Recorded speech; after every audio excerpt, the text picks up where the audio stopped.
What if the God of the Bible was not always the one we know today? What if, hidden beneath the ancient manuscripts, there was another name, another God, who once ruled but then vanished without a trace? The name was El. He was called the Most High, the Eternal, the Father of Gods. His presence is carved into the very name Israel. El persists. And yet, as the centuries passed, El slipped into silence. His throne disappeared, his memory buried, his power absorbed. And in his place, a new name rose from the deserts of Edom and Seir. A storm god, a warrior, a patron of a small tribe who would one day claim the whole earth. That name was Yahweh. But here lies the riddle. How does a supreme God fade away from Scripture, while another takes his place without anyone noticing? Was Yahweh always the creator of heaven and earth? Or did he become the God above all through blood, conquest, and hidden reform? Tonight, we step into the shadows of history, where the lines between gods blur, where kings rewrite worship, and where forgotten inscriptions whisper of Yahweh's lost companion. This is not just a story of faith, it is a story of disappearance, transformation, and survival. This is Echoes of the Nazarene, Chapter 1, El and the Vanishing Lord. Long before the Bible took the shape we know today, the people of Israel carried a name that bore the mark of another God. Israel, El persists, El rules. The very identity of the nation was carved around El, the high God of the ancient Near East. This is our first clue. The God who stood at the center of Israel's earliest memory was not Yahweh, but El. In the earliest texts, El was called El Elyon, the Most High, the one enthroned above the heavens. He was also El Shaddai, the Almighty, the fertile giver of life. These names appear not as minor footnotes, but as the very titles through which the patriarchs, Abraham, Isaac, and Jacob, encountered the divine. In Genesis, El is the one who blesses and guides. In the book of Job, El is invoked as the eternal judge. El was not a passing shadow. He was the source, the father of all gods. And yet, something strange happened. As the centuries rolled forward, the prominence of El began to dim. His names, once thundered across mountains and inscribed into prayers, start to fade from the text. By the time we reach Exodus, the story shifts. The God who reveals himself to Moses no longer introduces himself as El Shaddai, but as Yahweh. The transition is subtle, hidden in a single verse. Exodus 6:3. I appeared to Abraham, Isaac, and Jacob as El Shaddai, but by my name Yahweh I was not known to them. This verse itself is a puzzle, a fracture line in the text. It admits that the ancestors knew another name, another divine identity, and yet it reassigns that identity to Yahweh. The titles of El are not denied, they are absorbed. What once belonged to El now belongs to Yahweh. El did not vanish from human memory. His name still lingers in Israel, in the fragments of ancient poetry, in the whispers of Ugaritic tablets unearthed in the ruins of Canaan. The disappearance happened not in the minds of the people, but in the manuscripts themselves. In the careful redactions of scribes, in the rewriting of sacred memory, El was absorbed into Yahweh. Why would such a disappearance take place? Was it the natural evolution of faith, or the deliberate work of priests and kings who sought to unite a fragmented nation under one name? The Bible we read today does not tell us when El was dethroned. It only shows us the afterimage, a God who quietly recedes while another rises. A faith where the supreme God of the ancestors, the Father of all gods, gradually surrenders his place in Scripture. Imagine the silence, the vanishing of a name once so powerful that it shaped the destiny of a people, and so the mystery deepens. If El was there at the beginning, written into the very identity of Israel, then who was Yahweh? Where did he come from? Was he always the creator of heaven and earth, or did he step into a role once occupied by another? That is the question we now face, and to answer it, we must turn our eyes away from the heavens of El and look south, into the deserts where Yahweh first appeared. Chapter 2. The Origins of Yahweh. If El was once the high God of Israel's ancestors, then who was Yahweh at the beginning? The answer lies in one of the oldest and most revealing passages of Scripture, Deuteronomy 32:8. Preserved in the Dead Sea Scrolls, it tells us that when the Most High divided up the nations, he gave each people to a divine being, one of the sons of God. And Israel was given to Yahweh. This means Yahweh did not appear first as the universal creator of heaven and earth. He was not the God over all nations. He began as one among many, a patron deity assigned to a single people, a guardian God of Israel. This is a shocking contrast to the Yahweh proclaimed centuries later as the one and only. In the earliest layers of the text, Yahweh's role was narrower, smaller, defined. He was the God of one tribe, not yet the ruler of the cosmos. But if Yahweh was not the eternal creator from the start, then where did he come from? The trail leads us away from Israel's heartland and into the rugged deserts of the south, into Edom, Seir, and Teman. The book of Judges sings of Yahweh marching from Seir. The blessings of Deuteronomy picture him rising like a storm from Mount Paran. The prophet Habakkuk remembers Yahweh coming in splendor from Teman. Again and again, the texts point not to Canaan's fertile fields, but to the wilderness, to the south, to the barren mountains, to the lands of nomads. And here, archaeology speaks with its own voice. Egyptian records from the 13th century BC mention a group of desert dwellers known as the Shasu of Yahweh. They were nomads living between Edom and Midian, and the inscriptions describe them as worshippers of a deity called Yeo, a name strikingly similar to Yahweh. These were not great empires or temple builders.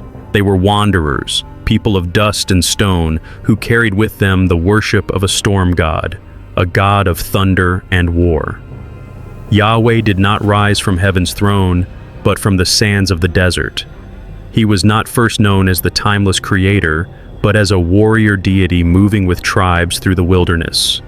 His earliest identity was not the Lord of all, but the Lord of storms, the protector of wanderers, the God of a restless people. Yahweh's first footprints are not celestial, they are earthly, carved into the tracks of nomads under the blazing sun of Edom. His first throne was not the heavens, but the storm and the desert wind. This is a far cry from the God who would one day be proclaimed as King of Kings. And yet, history tells us that from these barren origins, something astonishing took place. How did a tribal deity, once known only to desert wanderers, become the God worshipped by prophets and kings, the creator of the universe, the one God above all others? How did the God of a small, forgotten people rise to take the throne of heaven itself? That is the mystery waiting for us. To find the answer, we must watch as Yahweh begins to merge with another God, the very God who once held the highest place, El. Chapter 3. Two Gods, One Destiny. When we place El and Yahweh side by side, the contrast could not be sharper. El, in the texts of Ugarit and the Canaanite pantheon, is described as the father of gods, the wise king, the ancient one who sits enthroned at the head of the divine council. He is a figure of dignity, of age, of stability. He is the one to whom other gods bow. Yahweh, by contrast, was never introduced in this way. His earliest descriptions are of a warrior god, a storm rider who marches from the desert, a deity who thunders in power but is not yet enthroned as king of the cosmos. Where El was father and judge, Yahweh was protector and fighter. El was a sovereign seated in wisdom. Yahweh was a restless presence moving with nomads across the wasteland. But as Israel's story unfolded, something remarkable happened. The two gods, so different in origin, began to blend. The scriptures reveal this quiet process, almost hidden in plain sight. In Exodus 6:3, Yahweh declares, "I appeared to Abraham, to Isaac, and to Jacob as El Shaddai, but by my name Yahweh I was not known to them." The titles once reserved for El are reassigned. The patriarchs who knew El Shaddai are retroactively said to have been meeting Yahweh all along. This is more than a theological statement. It is a rewriting of memory. Yahweh does not fight El in battle. Instead, he absorbs El's identity, taking on his names, his roles, his throne. We are witnessing one of the most subtle yet powerful religious transformations in history. El does not vanish in an explosion of myth or a violent overthrow. He disappears by fusion. His titles, El Elyon, El Shaddai, are grafted onto Yahweh. His authority as Father and King is gradually transferred to the desert storm god. One god dissolves into another, until the memory of two becomes the story of one. El did not lose by defeat. He lost by being remembered through Yahweh. His name lingers, but his identity has been swallowed. What had once been distinct is blurred into unity, and over time, Israel no longer saw a separation. When they prayed to Yahweh, they unknowingly prayed also to the El their ancestors had once invoked. Why did this happen? Perhaps because Israel could not abandon its ancestral memory of El. He was too deeply woven into their identity, too embedded in their names, too revered in their past. To reject him would fracture the tradition, and so the solution was not rejection, but merger. Yahweh could rise only by wearing the crown of El, and thus the destiny of the two gods became one. El's wisdom and kingship gave Yahweh a throne. Yahweh's storms and battles gave El's titles a warrior's edge. Together they became a single figure in the eyes of Israel, a figure who would one day be proclaimed the sole creator, the God above all. But Yahweh's rise was not complete through El alone. There was another God, a rival far more celebrated in Canaan, whose worshippers filled the land, whose poetry resounded in the very Psalms of Israel. To stand as the only God, Yahweh would have to face him. And that rival was Baal. Chapter 4, Yahweh and Baal, Rivals and Reflections. If El was the God Yahweh absorbed, then Baal was the God Yahweh had to defeat. In the land of Canaan, no name thundered louder than Baal, the storm god, the giver of rain, the one they called the cloud rider. His voice was the lightning. His chariot was the thunder. He was the god who made the crops grow, the lifeblood of farmers and kings. To the Canaanites, Baal was irresistible. His myths were sung in Ugarit, carved into clay tablets that tell of his battles against the sea and the forces of chaos. He was young, powerful, and victorious. He was the god of the storm, the one who rode the clouds. And to the Israelites, living in the same land, this worship was everywhere, echoing in song, carved in stone, danced in ritual. Baal was not a distant figure. He was their neighbor's god, a rival in their own backyard. When you open Psalm 29, one of the oldest hymns in the Hebrew Bible, you hear the rolling thunder of Yahweh's voice. The voice of Yahweh is over the waters. The God of glory thunders. Yahweh sits enthroned over the flood. But when scholars compare this psalm to the poetry of Ugarit, they find an uncanny resemblance. The phrases, the rhythms, the imagery, they match almost line for line with hymns once sung to Baal. It is as though the psalmist took a hymn to Baal and replaced his name with Yahweh's, a copy, a claim. To conquer Baal, Yahweh did not merely silence him. Yahweh became him. He took Baal's language, his titles, his thunder, and wore them as his own. The cloud rider once praised in Canaan now became the title of Yahweh. The lightning and storm once attributed to Baal were now the weapons of Yahweh's power. And yet the Bible does not present this as borrowing, it presents it as victory. The story of 1 Kings 18 dramatizes this rivalry. Elijah on Mount Carmel standing against 450 prophets of Baal. The challenge, whose God will answer by fire? The prophets of Baal cry out in vain, their God is silent. Then Yahweh rains fire from heaven, consuming the sacrifice, the stones, even the water in the trench. The people fall on their faces. Yahweh, He is God. But behind it lies the deeper reality. The imagery of Baal is now the imagery of Yahweh. To defeat his rival, Yahweh absorbed his very essence. Lightning became his weapon, thunder his voice, storm his throne. Yahweh's victory over Baal was not simply elimination, it was transformation. The God who had once been Israel's greatest rival became the mirror in which Yahweh's new identity was forged. To dethrone Baal, Yahweh became the storm. But Baal was not the only figure to stand beside Yahweh in those early centuries. There was another presence, far more intimate, whose shadow stretches across the inscriptions of ancient Israel. Not a rival god this time, but a consort. A woman. Chapter 5. Yahweh and Asherah, the forgotten consort. In the dust of the Sinai desert, archaeologists uncovered a ruin known as Kuntilet Ajrud. Scrawled across its plaster walls and jars, in the handwriting of ordinary worshippers from the 8th century BC, were inscriptions that shook the foundations of biblical history. One of them read, "Blessed be you by Yahweh of Samaria and his Asherah." Another, "Yahweh of Taman and his Asherah." There it was, in ink and stone. Yahweh was not alone.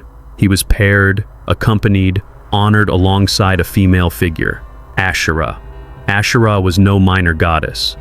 In the Canaanite pantheon, she was the mother of gods, the divine consort of El, the high god. She was the goddess of fertility, life, and the sacred tree. For centuries, she was venerated across the Levant, her image carved into wooden poles and standing stones, her name whispered in prayers for children and harvests. And here, in the heart of Israel's own worship, she appears not as a foreign idol, but as the consort of Yahweh himself. If El was once remembered as the father god of Israel, and Asherah was El's consort, then the merger of El and Yahweh would have naturally drawn Asherah into Yahweh's orbit. In other words, when Yahweh absorbed El's titles and thrones, he may have inherited El's queen as well. The inscription suggests that for some Israelites, Yahweh and Asherah were worshipped together as a divine couple, king and queen, lord and lady. But this part of the story does not survive untouched. By the 7th century BC, under the reign of King Josiah, something radical took place. According to 2 Kings 23, Josiah launched sweeping reforms. He tore down altars, smashed idols, and desecrated shrines. Among his targets were the Asherah poles, wooden symbols of the goddess, erected even within the temple of Yahweh in Jerusalem. The text records that Josiah brought them out, burned them, and ground them into dust. This was more than piety, it was erasure. The feminine presence that once stood beside Yahweh was deliberately removed, her symbols shattered, her memory cleansed from the official religion of Israel. What had been tolerated or even embraced in local shrines was no longer acceptable in a centralized, purified worship. Yahweh once had a queen, but history buried her. Asherah's name was scrubbed from the sacred story, her presence rewritten as an abomination, her role recast as foreign intrusion. Yet the archaeology whispers another tale, that she stood beside Yahweh, invoked with his name until the reforms silenced her. Why? Perhaps because a god with a consort could never be the sole and universal God. To rise as the one above all others, Yahweh had to stand alone. No rivals, no equals, not even a partner. The erasure of Asherah was not an accident, it was a necessity for the birth of monotheism. By eliminating the divine feminine, Yahweh's image hardened into singularity. One God, one throne, one name, and yet this silence leaves a haunting shadow. What if the Bible once carried traces of the goddess now lost? What if beneath the redactions and reforms lies the memory of a partnership erased? The absence of Asherah is itself a presence, a gap in the story, a silence that demands explanation. The erasure of Asherah was not an accident. It was the dawn of something radical. It marked the beginning of a transformation that would reshape not only Israel's religion, but the future of faith itself. Because when Yahweh was stripped of his queen, he was no longer one God among many. He was being remade into the one God above all. And that revolution began with the hammer and fire of King Josiah. Chapter 6. The Reforms of Josiah, Birth of Monotheism. The story of Asherah's disappearance leads us into one of the most decisive turning points in Israel's history, the reign of King Josiah in the 7th century BC. It is here, in the dusty corridors of Jerusalem's temple, that a discovery would ignite a revolution. According to 2 Kings 22, during temple renovations, the priests uncovered a mysterious scroll. It was called the Book of the Law. Many scholars believe this was an early form of Deuteronomy, a text filled with commands to worship Yahweh alone and to centralize sacrifice in Jerusalem. When Josiah heard its words, his heart was struck with fear. He tore his robes and vowed to realign the nation with the covenant of Yahweh. Josiah launched a purge unlike any Israel had seen before.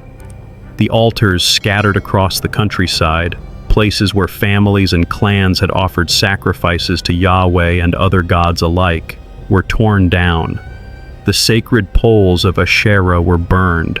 The horses dedicated to the sun were removed from the temple gates. Shrines, pillars, and high places, symbols of a pluralistic faith, were smashed into rubble. For centuries, Israel's worship had been diverse, even chaotic. Villages had their own shrines, families their household gods, and the memory of El, Baal, and Asherah still lingered. But Josiah's reforms struck like lightning. Worship was no longer local. It was centralized in Jerusalem, in the temple, under the control of the priests loyal to the king. Every rival altar was condemned. Every rival god was erased. Josiah's reforms were not simply acts of religious devotion. They were a political masterstroke. By eliminating local shrines and rival cults, Josiah bound the people's loyalty not only to Yahweh, but to Jerusalem itself. A fragmented kingdom, divided by geography and practice, could now be unified under one God, one temple, one king. Religion became the glue of national identity. This was the birth of something new. The faith of Israel was shifting from monolatry, the worship of one God among many, to monotheism, the declaration that there is only one God and no others. For the first time, Yahweh was no longer simply the God of Israel. He was proclaimed the only true God, the God above all nations. The plural voices of Israel's past were silenced, leaving only one voice to echo in the sacred halls. But even as Josiah's reforms reshaped religion, they carried a shadow. What would happen if this new system, so centralized in one temple, so dependent on one place, was ever broken? What would become of Israel's faith if the temple itself fell? That haunting question would soon be answered. For in less than a generation, disaster struck. The armies of Babylon marched against Jerusalem. The temple, once cleansed by Josiah, was torn stone from stone, its treasures looted, its fire smoldering, and the people were dragged into exile. Now the crisis was not only political, but theological. If Yahweh was the one true God, why had his house been destroyed? If he reigned above all nations, how could his people be enslaved? The stage was set for yet another transformation. Out of the ashes of exile, Yahweh would be redefined, not as a defeated deity, but as something far greater. But what happens when the temple itself falls, and the God of Israel seems defeated? Chapter 7. Babylonian Exile, Yahweh Redefined. The reforms of Josiah had centralized worship in Jerusalem, one temple, one God, one law. But what happens when the temple itself is destroyed? In 586 BC, the unthinkable occurred. Babylon's armies stormed Jerusalem. The walls were breached, the city burned, and the temple, the very dwelling place of Yahweh, was reduced to rubble. Sacred vessels were carried away, the altar desecrated, and the Ark of the Covenant vanished into silence. For the people of Israel, this was more than defeat. It was a crisis of faith. If Yahweh was truly the one God above all others, how could his house fall to foreign invaders? If he was king of heaven and earth, how could his chosen people be dragged in chains into exile? On the surface, Yahweh looked like a defeated deity, a god who had lost to the gods of Babylon. But here the story takes a remarkable turn. Instead of abandoning Yahweh, Israel redefined him. The prophets began to speak with a new voice. Yahweh was not defeated. He had not lost a battle to Marduk, the god of Babylon. Instead, He had allowed his own temple to fall as judgment against his people's disobedience. The exile was not proof of Yahweh's weakness, but of his justice. This was a radical reimagining. The destruction that seemed like a divine failure was transformed into divine punishment. Yahweh was not a God who had failed to protect. He was a God who had chosen to discipline. He was no longer just the God of Israel. He was the judge of Israel. And more than that, he was the judge of all nations.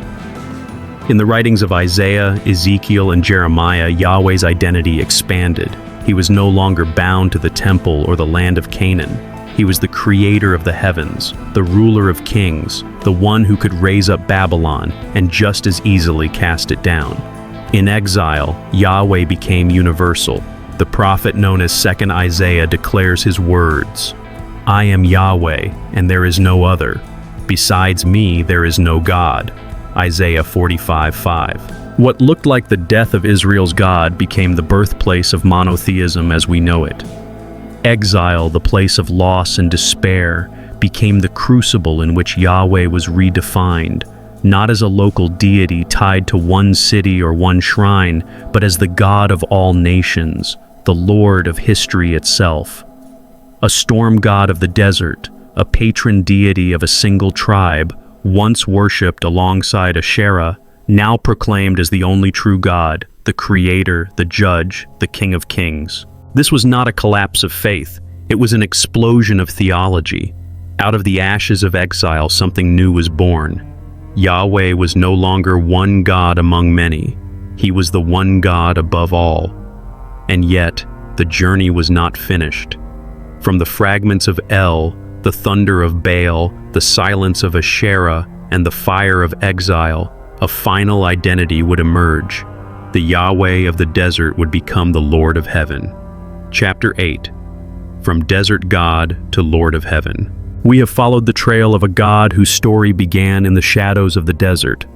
A storm deity from Edom, a tribal protector of nomads, a patron assigned to a single people. And yet, through centuries of memory and reform, that God became something unimaginable. El, the ancient father of gods, was absorbed. His titles, El Elyon, El Shaddai, were swallowed into Yahweh's name. Baal, the storm rider, was defeated by fire and thunder, but his voice of lightning lived on in Yahweh's roar. Asherah, the queen of heaven, once invoked with Yahweh in Inscriptions, was erased from the text, leaving him alone on the throne. By the time Israel returned from exile, every rival had been consumed, every consort erased, every competitor silenced. And into this silence, a new declaration thundered. Isaiah 45 delivers the wave peak. "I am Yahweh, and there is no other. Besides me, there is no God." This was more than poetry. It was a revolution. It was the announcement that the God once tied to deserts and shrines, storms and wars, had become the one and only creator of the cosmos. The God who once marched from Seir, who thundered over Mount Paran, now claimed to have fashioned the heavens and earth, to have set the stars in their courses, to hold the nations in his hand. From patron deity to cosmic sovereign, from local storm god to universal creator.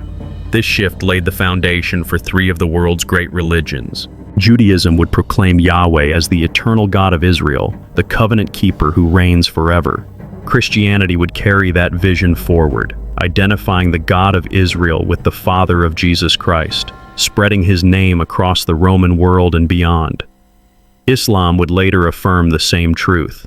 There is only one God, eternal, sovereign, merciful, and just. All three faiths trace their roots back to this moment, when Yahweh, once a God among many, was proclaimed the God above all. What began as the worship of a desert deity, whispered by nomads in the wastes of Edom, has become the faith of billions across continents and centuries.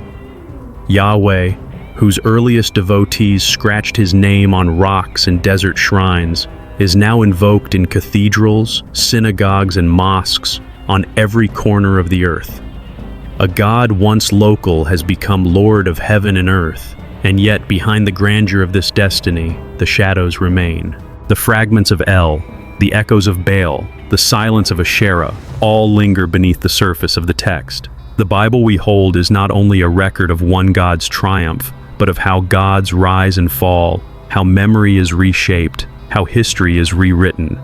From desert God to Lord of heaven, that is the story of Yahweh, a story of absorption, victory, and erasure, a story of transformation so complete that the small deity of the Shasu nomads now reigns as the God of billions. Out of the sands of the wilderness, the God of Israel rose to take the throne of eternity, and the world has never been the same.